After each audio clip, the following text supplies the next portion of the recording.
La clé USB reposait sur le comptoir de la cuisine de Mason Reed, une sentinelle silencieuse ressemblant à un serpent levé sur lui-même. Il l'avait découverte ce matin, nichée dans son casier au travail, totalement dépourvue de marque, à l'exception d'un seul mot inscrit au marqueur noir. Vérité. Ses mains tremblaient tandis qu'il insérait l'appareil dans son ordinateur portable. Le fichier audio durait 13 minutes. Mason lança la lecture, et à cet instant précis, il entendit les fondations mêmes de sa vie commencer à s'effondrer. Mon Dieu, Mason est tellement ennuyeux. La voix de Sabrina résonnait avec une clarté cristalline. Je me demande parfois ce qui m'a pris quand je l'ai épousé. Le rire de Cody lui répondit en écho. Allons, ma belle, il n'est pas si terrible que ça. Juste prévisible. Prévisible ? Cet homme ne l'avait pas surprise une seule fois en 15 ans. Il se lève à 5 heures, m'embrasse sur le front comme si j'étais sa grand-mère, et va au travail. La même routine tous les jours. Au moins, il est constant, rétorqua Cody, bien que Mason discernât la moquerie sous-jacente, constamment fade. Tu sais ce qu'il m'a dit hier ?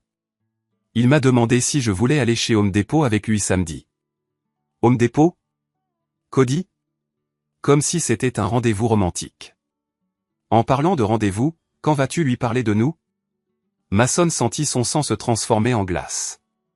La tasse à café, échappant à sa prise, se brisa sur le sol. Je ne sais pas, continua Sabrina. Mason ? Peut-être jamais. Il est tellement pathétique que j'en ai presque pitié. En plus, il paie l'hypothèque et j'en retire les avantages, répliqua Cody. Le pauvre bougre n'a aucune idée que son meilleur ami est. Mason claqua l'ordinateur portable. Le silence qui suivit fut profond, presque assourdissant. Il resta assis dans sa cuisine pendant 2 heures, fixé sur les fragments de la tasse à café brisée. Les morceaux de céramique, tranchants et éparpillés, reflétaient l'état irréparable de son mariage. 3 semaines auparavant, le monde de Mason était un royaume d'ordre parfait. Il se levait à 5 heures du matin, préparait du café, et observait Sabrina dormir pendant exactement 3 minutes avant de déposer un baiser sur son front. Elle murmurait quelque chose à propos du fait qu'il était trop tôt, et il lui murmurait son amour en retour. L'usine de robotique où il était employé manquait peut-être de glamour, mais elle lui assurait un revenu confortable. Mason avait consacré 12 ans à l'établissement, entretenant méticuleusement la vaste chaîne de montage, peuplée de robots construisant des composants automobiles. Il avait une meilleure compréhension des machines que des gens. Les machines étaient régies par la logique.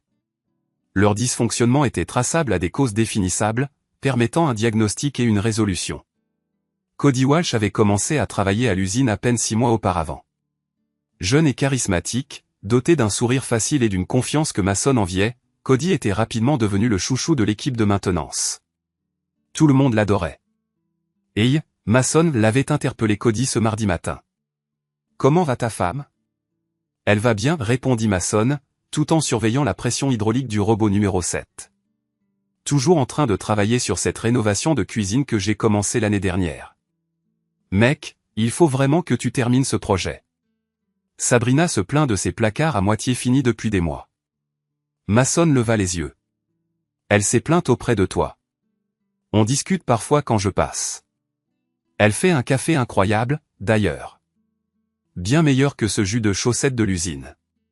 Tu es allé chez moi. Juste quelques fois. Elle a appelé pendant que tu étais à ce séminaire de formation à Cleveland. Elle a dit que le broyeur d'ordures était en panne. Je l'ai réparé pour elle. Mason ressentit un serrement étrange dans sa poitrine. Elle ne m'en a pas parlé. Elle ne voulait probablement pas te faire sentir mal de ne pas avoir terminé la rénovation. Cody frappa Mason sur l'épaule. Ne t'inquiète pas, mon pote. Nous sommes amis. Je suis heureux de rendre service. Ce soir-là, Mason interrogea Sabrina au sujet du broyeur d'ordures. Oh, ça, répondit-elle, détournant le regard de son ordinateur portable. Il faisait de nouveau ce bruit de grincement. Cody était dans le quartier et a proposé de jeter un coup d'œil. Depuis quand as-tu le numéro de Cody ? Depuis qu'il me l'a donné au pique-nique de l'entreprise. Il a dit que je devrais l'appeler si j'avais besoin d'aide avec la maison pendant que tu travailles. Mason eut envie de poser d'autres questions, mais le ton de Sabrina portait une finalité implicite à la conversation. Il se coucha, se sentant mal à l'aise. La semaine suivante, il arriva chez lui et découvrit le camion de Cody garé dans son allée. « Salut Mason. » Cody sortit du garage, s'essuyant les mains avec un chiffon. « J'aide Sabrina à déplacer des cartons. » « Quels cartons ? » ? Les décorations de Noël. Elle voulait qu'on les monte au grenier. Mason observa sa femme, qui se tenait dans l'embrasure de la porte, vêtue d'une robe qu'il n'avait jamais vue auparavant. Ses cheveux, aussi, étaient différents, coiffés d'une manière qui lui donnait une apparence plus jeune. « J'ai essayé de t'attendre, expliqua Sabrina, mais tu as fait tellement d'heures supplémentaires ces derniers temps. » « Je n'ai pas fait d'heures supplémentaires. »« Eh bien, tu n'es jamais là quand j'ai besoin de toi. » Cody s'interposa, se plaçant entre eux. « Et, pas de souci. J'étais content de rendre service. C'est ce que font les amis, non ?» Mason acquiesça. Pourtant, quelque chose clochait. Le garage embaumait le parfum de Sabrina mêlé à une autre fragrance. Quelque chose de masculin et d'inconnu. Au cours des 2 semaines suivantes, Mason commença à percevoir de subtils changements. Le téléphone de Sabrina restait face contre table pendant le dîner. Elle se douchait de plus en plus souvent. Elle avait même commencé à se maquiller pour aller à l'épicerie. « Tu es jolie aujourd'hui, remarqua-t-il un matin. »« Je suis comme d'habitude, répondit-elle. Cependant, ses joues se colorèrent. Au travail, Cody, lui aussi, affichait un changement d'attitude. Plus confiant, plus suffisant. Il faisait des blagues sur la vie conjugale qui semblaient excessivement précises, excessivement renseignées. « Tu sais quel est ton problème, Mason ?» demanda Cody pendant leur pause déjeuner. « Tu es trop gentil. Les femmes ne respectent pas les hommes gentils. Sabrina me respecte. » « Vraiment ?» Le sourire de Cody avait une acuité presque prédatrice. « À quand remonte la dernière fois qu'elle a pris l'initiative d'une intimité ? À quand remonte la dernière fois qu'elle t'a demandé comment s'était passée ta journée ? À quand remonte la dernière fois qu'elle t'a regardé comme elle me regardait hier ? » Le sandwich de Mason se transforma en carton dans sa bouche. « Qu'est-ce que tu veux dire ? » ?»« Rien, mec. Je dis juste que tu devrais peut-être te ressaisir avant que quelqu'un d'autre ne le fasse. » Ce soir-là, Mason tenta d'initier une intimité avec sa femme. Sabrina le repoussa. « Je suis fatiguée, déclara-t-elle. Ça fait 3 semaines qu'on ne s'est pas vu. Je sais. Je traverse juste quelque chose en ce moment. » « Quel genre de quelque chose ? » Sabrina se détourna. « Je n'ai pas envie d'en parler. » Mason resta éveillé jusqu'à l'aube, le regard fixé sur le plafond. La femme à côté de lui donnait l'impression d'être une parfaite étrangère. Le point de rupture arriva un jeudi. Mason s'était mis en arrêt maladie, souffrant d'un problème d'estomac, avec l'intention de passer la journée à se reposer. Vers midi, il perçut des voix provenant du garage. Son garage, le sanctuaire de ses outils, son établi, la Camaro vintage de son père, qu'il restaurait avec amour depuis 10 ans. Mason se faufila jusqu'à la fenêtre et jeta un coup d'œil à travers les stores. Le camion de Cody était garé dans l'allée, mais l'angle l'empêchait de voir à l'intérieur du garage. Il récupéra ses clés et s'aventura à l'extérieur, avec l'intention de contourner la maison par l'arrière. En atteignant l'angle, il entendit des rires. Les rires de Sabrina, mais différents, plus légers, plus joyeux qu'il ne les avait entendus depuis des années. « Mon Dieu, c'est tellement mieux que mon appartement. » La voix de Cody portait clairement à travers la porte ouverte du garage. « On devrait faire attention, répondit Sabrina. Mason pourrait rentrer plus tôt. »« Et alors ? Ce type est à côté de la plaque. Même s'il nous surprenait, il s'excuserait probablement de nous interrompre. » Leurs rires lacérèrent Mason comme des éclats de verre brisés. Il ressentit une envie irrésistible de se précipiter dans le garage, de les affronter, d'en venir aux mains. Au lieu de cela, il resta figé derrière sa propre maison, écoutant sa femme et son meilleur ami se moquer de lui. « Je me sens parfois coupable, avoua Sabrina. Ce n'est pas une mauvaise personne. Ce n'est pas une bonne personne non plus. Il est juste là, comme un meuble. Un meuble cher. Il paie tout. C'est tout ce à quoi il sert. Un chèque de paie et un endroit pour se retrouver. » Mason tituba jusqu'à son camion et conduisit sans but pendant 3 heures. À son retour, le camion de Cody avait disparu. Sabrina était dans la cuisine, préparant le dîner comme si rien de répréhensible ne s'était produit. « Tu te sens mieux ? demanda-t-elle, sans croiser son regard. « Oui, mentit Mason. Ce soir-là, il ne se coucha pas. Il resta assis dans son camion dans l'allée, le regard fixé sur sa maison, se demandant qui étaient les personnes à l'intérieur. Le lendemain au travail, Cody était tout sourire. « Comment vas-tu, mon pote ? J'ai entendu dire que tu étais malade hier. »« Je vais bien. »« Content de l'entendre. »« Au fait, je suis passé voir Sabrina.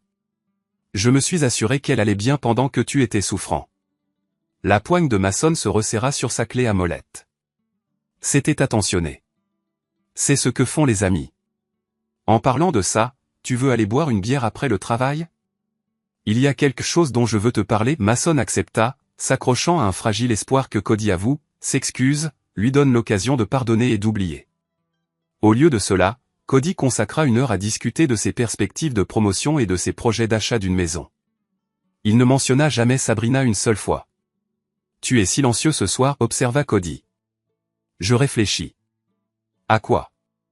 Mason jeta un coup d'œil à sa bière, puis au visage de son ami.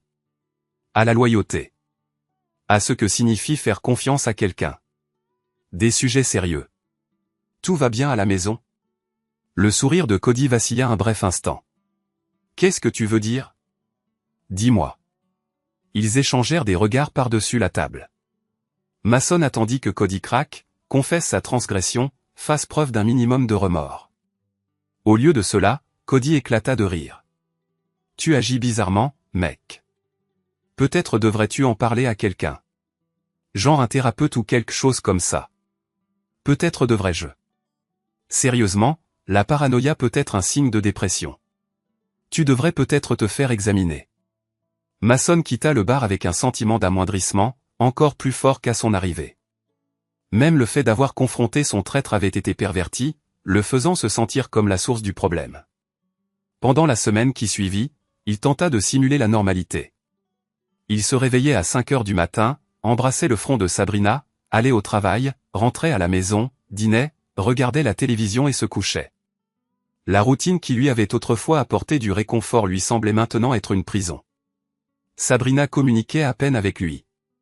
Quand elle le faisait, c'était pour des questions pratiques, les factures, les courses, le chien du voisin qui aboyait sans cesse. Elle ne lui demandait jamais comment s'était passée sa journée, ne le touchait jamais, ne le regardait jamais avec autre chose qu'une légère irritation. Au travail, la popularité de Cody atteignit des sommets sans précédent. Il avait été promu chef d'équipe, surpassant ainsi Mason. L'ironie ne lui échappa pas. « Félicitations », proposa Mason en apprenant la nouvelle. « Merci, mon pote. Je sais que ça peut être gênant, que je sois ton patron maintenant, mais rien ne changera entre nous. » Tout avait déjà subi une transformation. Mason ne l'avait simplement pas encore reconnu. La clé USB se matérialisa dans son casier le lundi suivant. Mason l'examina pendant 60 secondes avant de l'emporter chez lui. Maintenant, assis dans sa cuisine, son mariage était en ruine autour de lui, comme de la porcelaine brisée. Mason comprit enfin son impératif. Il ne pouvait plus persister dans la simulation. Le pardon et l'oubli étaient hors de sa portée. Il ne pouvait pas incarner l'individu affable qui s'excuse d'avoir été trahi. Le Mason Reed d'autrefois avait cessé d'exister. Ce qui allait émerger de ses cendres était quelque chose de complètement différent. Mason s'absenta du travail le lendemain, et le jour suivant. Il simula une maladie, invoquant une dépression aiguë, et son superviseur, qui avait toujours admiré la fiabilité inébranlable de Mason, l'encouragea à prendre tout le temps dont il avait besoin. Le bien-être mental est primordial, avait déclaré le superviseur. Nous préserverons votre poste. Mason n'avait aucune intention de revenir. Il passa la première semaine enfermé dans son pick-up, garé à divers endroits de la métropole. Le bord du lac, la zone industrielle, l'ancienne aciérie abandonnée depuis 2 décennies.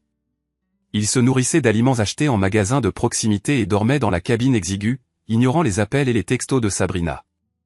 Au début, elle se montra inquiète. « Où es-tu ?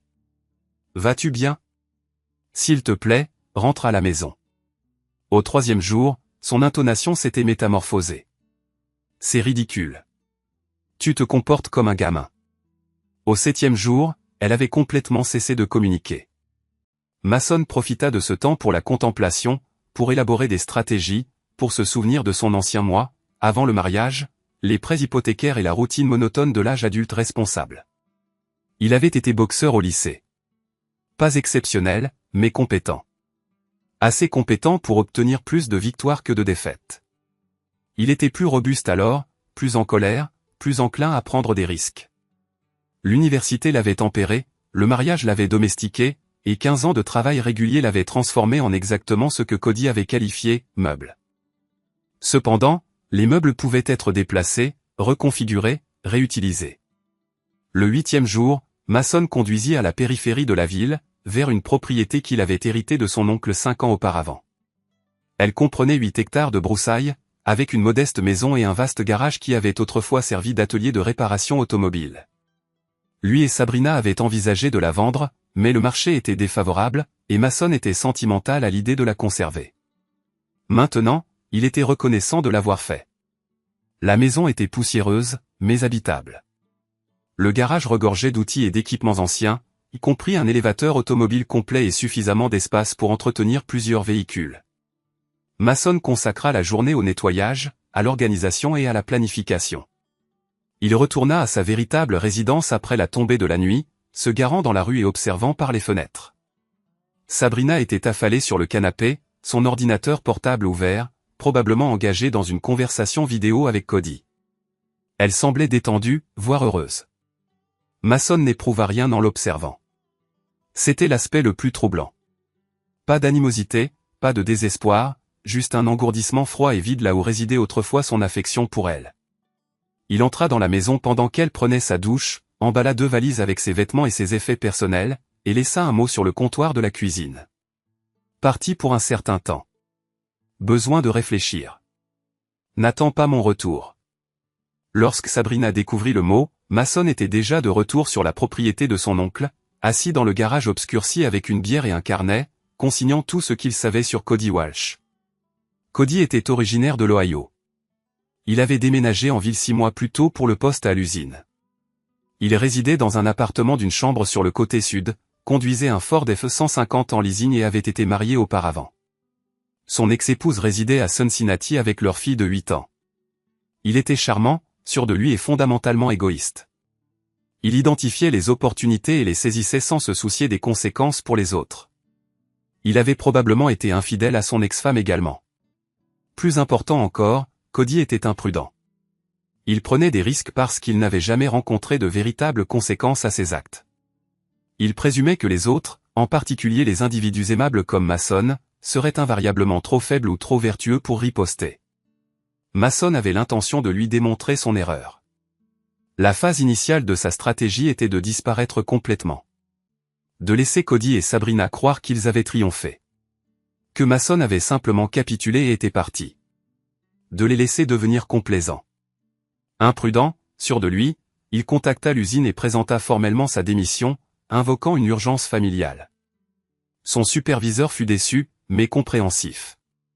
Mason avait toujours été un employé irréprochable.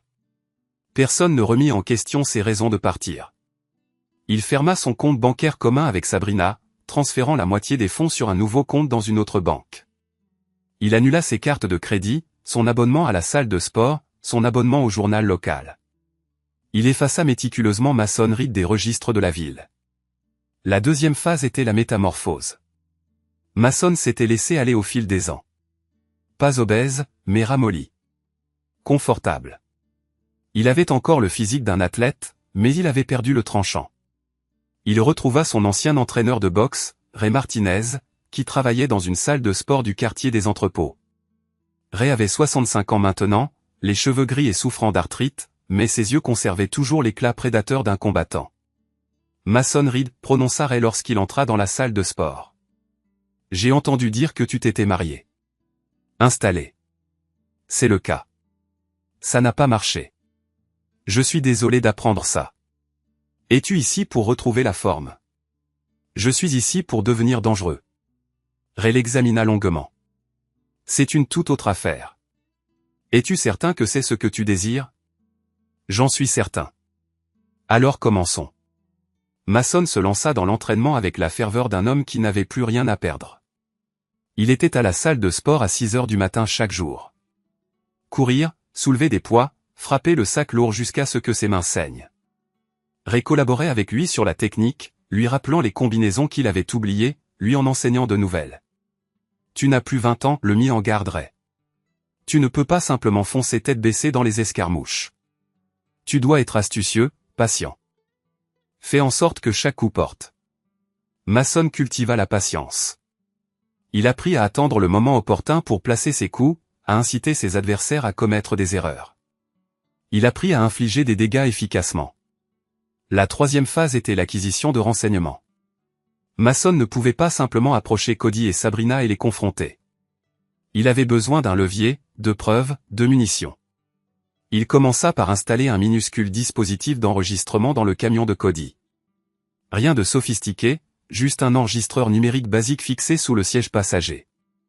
Cody était trop arrogant pour vérifier la présence de dispositifs de surveillance, trop confiant en sa propre astuce. Les enregistrements furent révélateurs. Cody conversant avec des connaissances à propos de sa petite amie mariée et de son mari pathétique. Cody au téléphone avec son ex-épouse, mentant sur le fait d'avoir un emploi et une relation stable. Cody discutant d'une transaction immobilière douteuse avec quelqu'un nommé Jason Crow. Il s'avéra que Jason était le cousin éloigné de Cody, un promoteur immobilier à la langue bien pendue qui travaillait au service d'urbanisme de la ville. Les deux collaboraient à une forme de délit d'initié, utilisant l'accès de Jason au plan de développement pour acquérir des propriétés avant leur annonce. Pour le développement commercial, c'était illégal, mais le prouver serait ardu. Mason avait besoin de preuves supplémentaires. Il passa des semaines à filer Jason, à apprendre ses routines, ses habitudes, ses faiblesses. Jason était une créature d'habitude. Déjeuner au même restaurant tous les jours. Verre au même bar tous les jeudis, visite de maîtresse tous les mardis après-midi. Mason commença à fréquenter le bar de Jason, assis dans le coin, sirotant une bière et écoutant. Il fallut 3 semaines, mais finalement Jason s'enivra suffisamment pour discuter de ses transactions immobilières, assez fort pour que Mason puisse enregistrer. Le projet de développement du centre commercial devrait être annoncé le mois prochain, marmonna Jason au téléphone. La petite amie de mon cousin est en train d'acquérir le terrain adjacent cette semaine. Quand l'annonce sera faite, sa valeur triplera. Mason sourit et finit sa bière. La 3e phase était achevée. La 4e phase était l'application. Mason avait consacré 3 mois à la préparation, à la formation et à la collecte de renseignements. Il était temps d'agir. Il commença modestement. Le camion de Cody émettait un bruit particulier ces derniers temps, conséquence du sucre que Mason avait déposé dans le réservoir de carburant. Rien de dangereux, simplement irritant et coûteux à réparer. Cody manqua un entretien d'embauche parce que le camion tomba en panne en route. Pas de chance, lui envoya Mason par SMS. J'espère que ce n'était rien de grave. Juste une opportunité de promotion, rétorqua Cody. Je décrocherai la prochaine. Il n'y en aurait pas de prochaine. Mason avait envoyé des copies des enregistrements immobiliers à la commission d'éthique de la ville, au procureur général de l'État et au journal local. Jason Crow était sur le point de vivre une semaine très désagréable. L'histoire éclata un mardi, un responsable de l'urbanisme de la ville impliqué dans une fraude immobilière. La photo de Jason ornait la une du journal du matin, accompagnée de transcriptions de ses conversations enregistrées. À midi, Jason avait été suspendu, dans l'attente d'une enquête. Le soir, la police l'arrêta pour corruption et délit d'initié. Cody téléphona à Mason ce soir-là, paniqué. « Tu as entendu parler de Jason ? » ?»« Oui, j'ai vu ça aux infos. »« Dingue, cette histoire. C'est mon cousin. Il pose des questions à tous ceux qui pourraient être impliqués. »« Tu n'étais pas impliqué, toi ? » ?»« Bien sûr que non. Mais il pourrait vouloir me parler quand même. Liens familiaux, tu sais. » Mason sourit dans l'obscurité de son garage. « Je suis sûr que tout ira bien pour toi.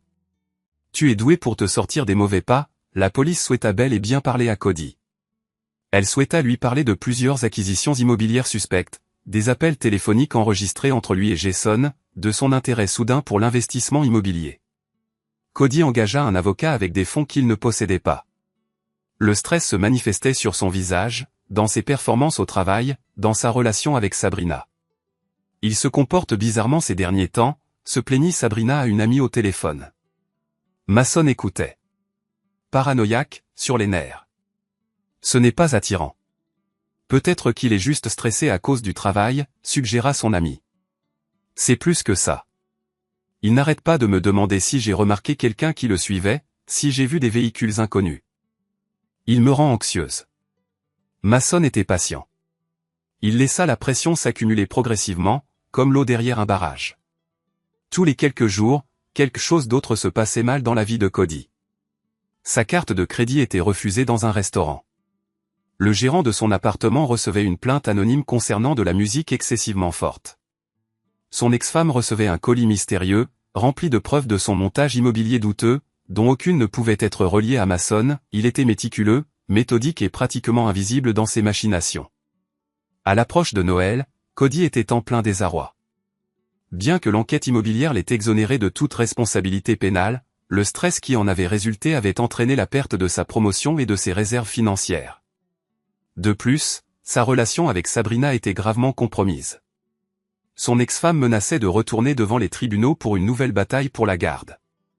Mason observait ces événements depuis l'ombre, tirant une satisfaction glaciale de la situation difficile de Cody.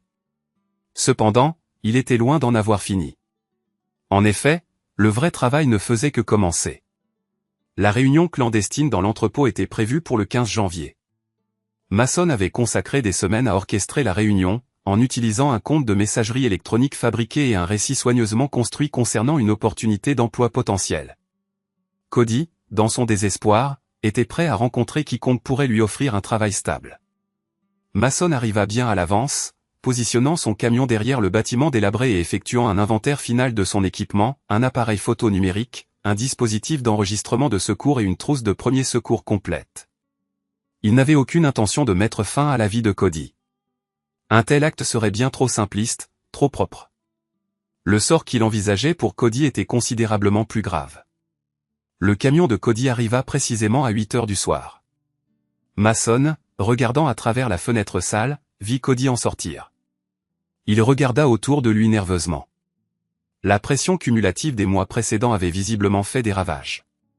Cody avait perdu beaucoup de poids, ses cheveux étaient ébouriffés et il se déplaçait avec la prudence méfiante d'un homme habitué à anticiper les ennuis. « Bonjour, Cody », annonça Mason, sortant de l'ombre. Cody se retourna brusquement, son visage trahissant une succession rapide d'émotions, confusion, reconnaissance et, finalement, une peur palpable. « Mason, qu'est-ce que tu fais ici ? C'est toi qui m'as envoyé l'email pour ce poste. Je ne comprends pas. Pourquoi ferais-tu une chose pareille ? Parce que nous devons discuter. » La main de Cody se porta instinctivement vers sa poche, vraisemblablement pour saisir son téléphone portable. « Écoute, si c'est à propos de Sabrina. C'est à propos d'une multitude de choses. Mais oui, c'est à propos de Sabrina. Mason, je peux t'expliquer. Inutile. J'ai déjà entendu ton explication, 13 minutes en fait. Tu veux l'entendre à nouveau ? » Mason sortit un petit haut-parleur et lança l'enregistrement. Le visage de Cody pâlit en entendant sa propre voix dénigrer Mason, le qualifiant de pathétique, et relatant avec joie les détails de la liaison. « Où as-tu trouvé ça ? Est-ce que cela importe vraiment ? La question pertinente est, quelle ligne de conduite allons-nous adopter ? » Cody redressa la posture, retrouvant un semblant de sa confiance passée. « Qu'est-ce que tu veux ? De l'argent ? Je n'en ai pas, grâce aux machinations que tu as ourdies avec Jason. Je veux que tu te battes avec moi. » Quoi ? Un affrontement en tête-à-tête. Pas d'armes, pas de téléphone, pas d'échappatoire. Simplement toi et moi, réglant cette affaire à l'ancienne. Cody laissa échapper un rire forcé, sans joie. « Tu es sérieux ? Tu veux te battre avec moi à cause d'elle ? Je veux me battre avec toi parce que tu es un individu lâche.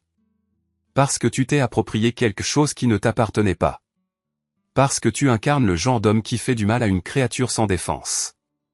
Je ne vais pas me battre avec toi, Mason. Tu es manifestement en proie à une sorte de crise de nerfs. Alors, pars simplement. Monte dans ton camion et rentre chez toi. Cependant, si tu choisis cette voie, cet enregistrement sera diffusé à tous ceux que tu connais, ton ex-femme, ton employeur, tes amis et ta famille. Tous connaîtront la vraie nature de ton personnage. » Les muscles de la mâchoire de Cody se contractèrent visiblement. « Tu essaies de me faire chanter. Je te présente un choix, te battre comme un homme, ou être démasqué pour le lâche que tu es. Pendant un bref instant, Mason eut l'idée que Cody pourrait réellement faire demi-tour et s'en aller. Puis, un changement perceptible se produisit dans son visage, peut-être une manifestation de fierté ou peut-être de désespoir. Il ôta sa veste et retroussa ses manches. Très bien. Mais si je te bats, tu quitteras cette ville et tu ne reviendras jamais. Est-ce convenu? Ils se tournèrent autour dans les limites de l'entrepôt désolé, leurs pieds créant un bruit de frottement sur le sol en béton. Cody était plus jeune, plus grand et avait probablement une plus grande force physique. Cependant, Mason avait consacré des mois à un entraînement rigoureux et, plus important encore, il n'avait plus rien à perdre. Cody initia l'échange avec un crochet sauvage et télégraphié, que Mason esquiva sans effort. Mason répliqua par un jab rapide aux côtes de Cody, puis recula stratégiquement. Coup de chance, marmonna Cody. Ils reprirent le combat. Cette fois, Mason adopta une approche plus agressive, avançant avec une combinaison que Ray lui avait enseignée, un crochet gauche au corps, suivi d'un direct du droit à la mâchoire, puis un pas en arrière pour se remettre en position. Cody trébucha mais parvint à rester debout. Tu ne peux pas faire ça, halta Cody, c'est une agression. Seulement si tu décides de porter plainte. Mais tu ne le feras pas, car cela nécessiterait une explication à ta présence ici. Mason se lança à nouveau à l'attaque, cette fois en envoyant des coups de pied bas dans les jambes de Cody. Cody n'était pas un combattant entraîné, il n'était qu'un bagarreur de bar qui comptait sur sa taille et son agressivité. Contre un adversaire préparé, de telles tactiques s'avérèrent inefficaces. L'altercation dura 12 minutes. À la fin, Cody était prostré sur le sol, saignant du nez et de la bouche, sa chemise coûteuse déchirée et souillée. Mason se tenait au-dessus de lui, respirant fortement mais gardant le contrôle. « S'il te plaît, gémit Cody, je suis désolé. Je vais quitter cette ville. Je ne la reverrai plus jamais. Déshabille-toi. » Quoi? Enlève tes vêtements. Tous. Mason, arrête. Fais-le, ou je le ferai pour toi. Les mains de Cody tremblaient alors qu'il enlevait sa chemise, son pantalon et ses sous-vêtements. Il se recroquevilla sur le sol en béton, essayant de se cacher, apparaissant aussi pathétique qu'il avait décrit Mason auparavant. Mason prit des photos sous tous les angles possibles, s'assurant que le visage de Cody était clairement visible. Ces images serviront de police d'assurance. Si jamais tu t'approches à nouveau de moi ou de ma femme, si jamais tu divulgues les événements qui se sont produits ici ce soir, ces photos seront rendues publiques. Tu comprends? Cody hocha la tête, les larmes coulant sur son visage. Bien. Maintenant, habille-toi et quitte cet endroit. Et Cody, si jamais l'idée de trahir une autre personne te traversait l'esprit, assure-toi qu'elle soit incapable de te rendre l'appareil. Mason quitta l'entrepôt avec un sentiment de légèreté qu'il n'avait pas ressenti depuis des mois. Toutefois, il n'en avait pas encore terminé. Cody n'avait été que le catalyseur, Sabrina était la véritable cible. Il rentra chez lui pour la première fois en 4 mois, utilisant sa clé pour entrer dans la maison qui, techniquement, lui appartenait encore à moitié. Sabrina était dans le salon, devant la télévision. Elle leva les yeux lorsqu'il entra, son visage affichant la même succession rapide d'émotions que celui de Cody, surprise, reconnaissance et peur.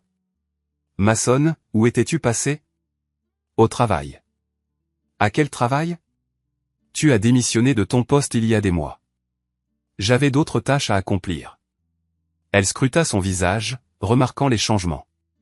Il était plus mince, plus dur, possédant une confiance qui découlait d'une compréhension précise de ses propres capacités.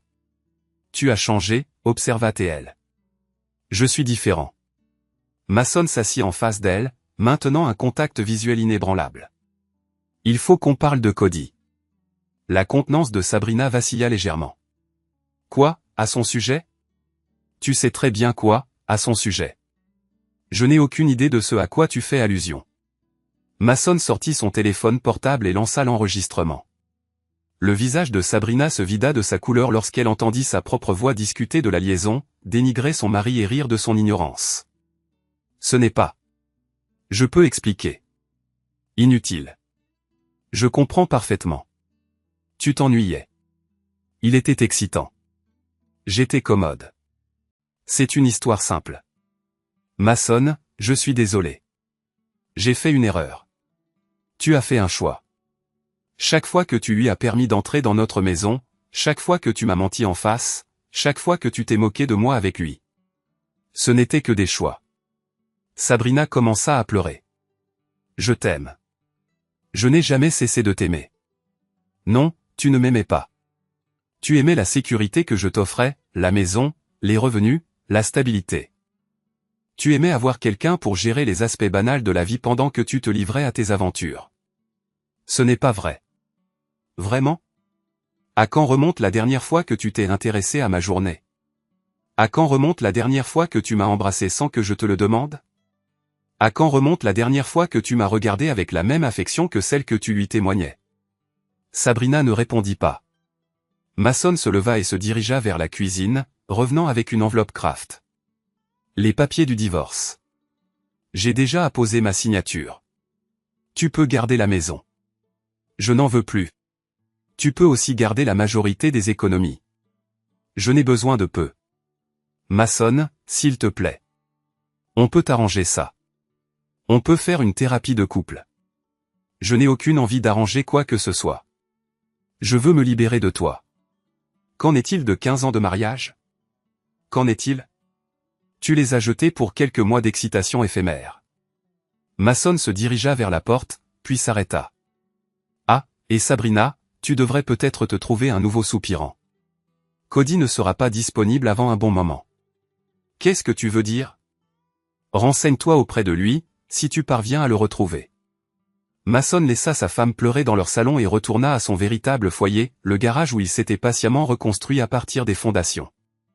Au cours des semaines suivantes, Mason observa sa vie passée se désintégrer à distance. Sabrina le contacta à plusieurs reprises, le suppliant de reconsidérer et de leur accorder une autre chance. Il ne répondit jamais. Cody disparut complètement. Des rumeurs circulaient dans la ville selon lesquelles il avait subi une sorte de dépression nerveuse, qu'il avait été aperçu à la gare routière avec une seule valise, achetant un billet pour une destination inconnue. Jason Crow fut reconnu coupable de corruption et condamné à une peine de 3 ans de prison. Le scandale immobilier avait irrémédiablement nui à sa carrière et à sa réputation.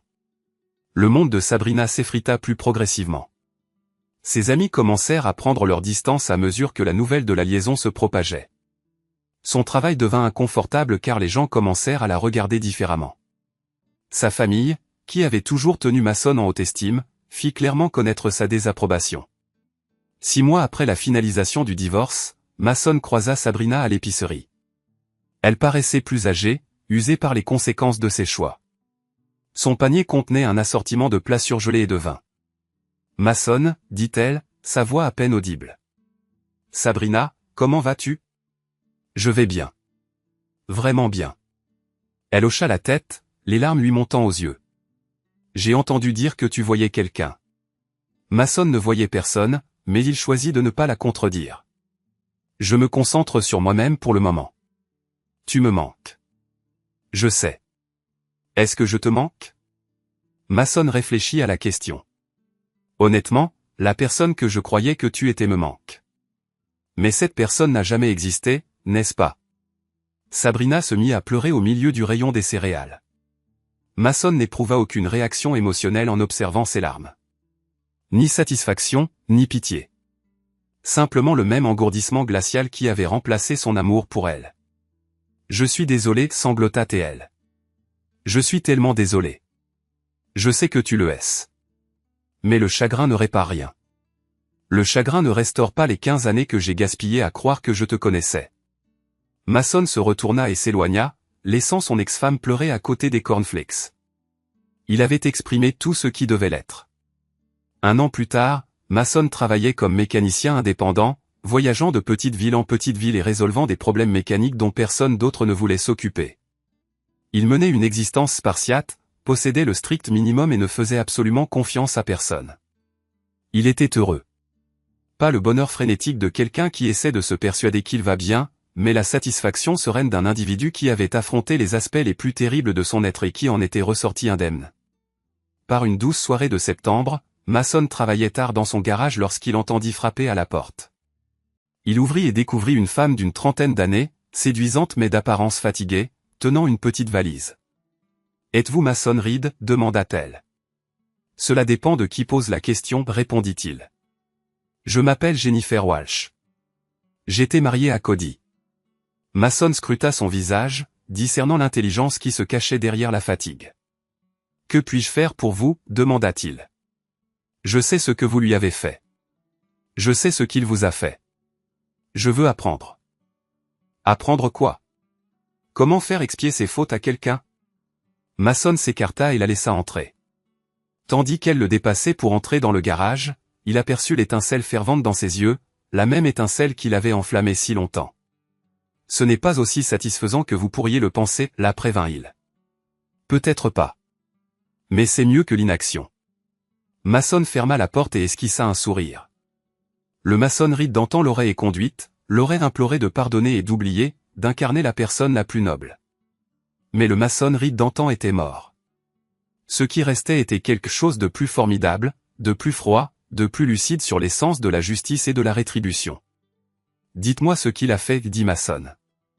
Et dans la chaleur enveloppante de son garage, entouré des instruments de son métier et des souvenirs de sa métamorphose, Mason Reed se prépara à enseigner à une autre personne brisée comment se relever de ses épreuves personnelles. Altid over grænsen, ligesom border shoppen.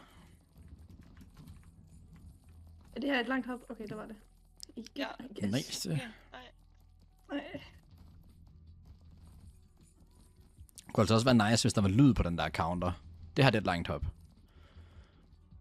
Ja, og det var der, hvor du bare hoppede uden noget. Det tror jeg altså ikke på. Det er sgu rigtigt. Det er altså ikke langt det her, vi skal bare ned på kanten. Ja. Ej, Iva. Det er simpelthen utroligt. Nu kan jeg ikke mere. Ja, Det kan jeg sgu ikke. Jeg skal bare lige eller hvad? Nej, men altså. Nej.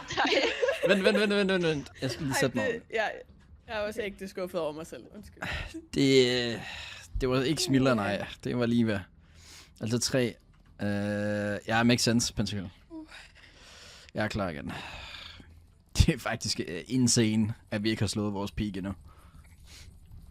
Altså, så bliver du også ramt af den der nu. Altså, Jeg kan ikke mere. det er simpelthen utroligt. Jeg kan ikke mere. Kigger du, hvor den løber? Altså. Ja, det gjorde jeg, men min hjerne registrerede det ikke. Okay, det er fint. Vi hopper her, Liva. Okay. Jeg tror lige, jeg bestiller noget mækken, mens vi sidder her. Ja, jeg kunne også godt spise mækken. Ikke nu jo. Jo, lige nu. Der var en pæl. Sorry. Kan du ikke vente til klokken 8, fordi der er Jeanette, hun skal se noget sport eller et eller andet, eller hvad man kalder det. Vi skal simpelthen ikke sidde og spille det her til klokken 8, vel? Ja, det ved jeg ikke, det kommer an på, hvor langt den når. Ja, også det. Ja, okay. Der er en pæl. Hvis vi rammer bunden, så er vi ude. Er det ikke 3. gang, jeg er der? Det er sådan 10. gang. Hvis ikke 20. gang. Det er 3. gang i dag. Det er mere end 3 gange i dag. Ja, Ej. jeg hopper lige her. Akko, hvad hedder det, så sad jeg til, du ved, efter den der bisættelse i går, så sidder jeg med min mors fætter, eller sådan noget, eller hvad fanden det var, så siger han fandme, at han bor i Vamdrup. Det er sgu da Wildings. Ja, hvad du kender ham. Ja, det var ikke til jer, det var til Akko.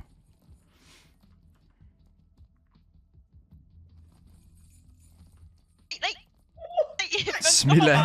Altså, så trækker du mig med ned. Det er simpelthen for sygt. Der var en, der skubbede mig, og det mener jeg sgu. Nice league, by the way. Ja, du bor i Kolding, jo.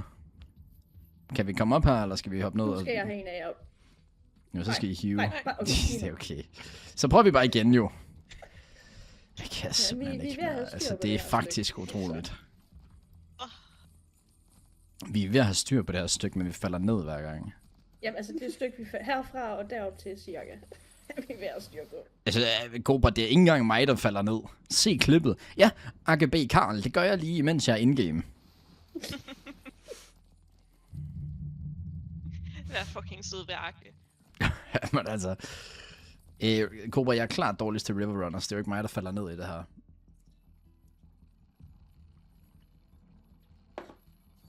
Kæft mig, får jeg varmen af det. Er du lige kommet hjem fra en site? Ja. Jeg er lige kommet. Hvad mener du? Du har sgu da været her sådan 2 timer. Ja, no mind, jeg har været live i 2 timer. Ej, og smag. Ja, jeg så det godt. Lige da jeg skulle til at tænde min, så jeg, at du gik live. Så tænkte jeg, så kan jeg lige vente et kvarter. Ja. Hvad mener du? Der sker ikke noget på klippet. Smilla? Næste. Hvad spiser du? Er I ved at gennemføre? En Nej, isterning. så er jeg sgu langt vej endnu. Nå, nice. Dagens måltid. Godt, og så bare ned. Yes. Jeg kunne også godt spise en isterning, men jeg bliver flamet hver gang jeg spiser en isterning. Du bliver hvad? Flamet? Mener du? Nå, flamet. Jeg synes, du sagde flabet. Så sådan. Nej, jeg bliver Hvordan kan man blive flamet. flabet af at spise en Ja, han isterning? tog Men det gør jeg jo heller ikke. Jeg bliver Ja. flamet, siger jeg. Hej, Karo. Se Siger man det. så også crazy. Jeg har ikke prøvet andet. Har du... Ja. Hvad har du ikke? Prøvet 4 mand. Jeg har ikke prøvet andet end 4. Sådan. Det er sgu varmt. Ja. Ja, det andet, det er sgu for nemt til mig. Husk nu. Pause.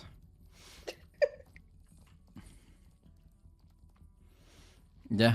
Har du aldrig spist en isterning, Cobra? Ja, hvad fanden?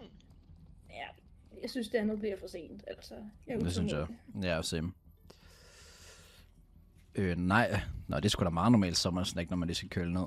Ja. Ja, hvis man lige har det i ens cola, er der ikke mere cola, så spiser man det lige sådan en. Det gør man, ja, det fordi gør du man gider bare sgu ikke lige. at drikke vand ud bagefter. Ringer snart til den